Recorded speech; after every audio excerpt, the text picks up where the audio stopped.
పట్టుకుని నెత్తి మీద పట్టుకుని కళ్ళ మీద పెట్టుకుని పొంగిపోయాట. ఆమె ఎందుకు కామాక్షి కామదాయిని అవుతుంది అంటే ఆమె యందు సరస్వతీ శక్తి, లక్ష్మీ శక్తి, ఆమె యందే పార్వతీ శక్తి, మూడు శక్తులు కలిగి ఉన్నటువంటి మూలపుటమ్మ. కాబట్టి ఆవిడ ఏదైనా ఇవ్వగలదు. ఆ కామాక్షి కామదాయిని, కోరిన కోరికలు తీరుస్తుంది.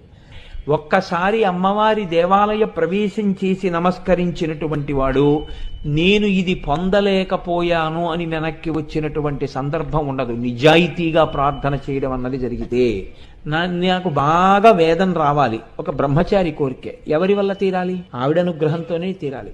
నాకు మంచి భార్య రావాలి, ఎవరి వల్ల తీరాలి? ఆవిడ వల్లే తీరాలి. నాకు మంచి సంతానం కలగాలి, ఎవరి వల్ల తీరాలి? ఆవిడ వల్లే తీరాలి. నాకు వైరాగ్యం కావాలి, ఎవరి వల్ల రావాలి? ఆవిడ వల్లే రావాలి. జ్ఞానము కావాలి, ఎవరి వల్ల రావాలి? ఆవిడ వల్లే రావాలి. చిట్ట చివరికి మోక్షం కావాలి, ఎవరివ్వాలి? ఆవిడే.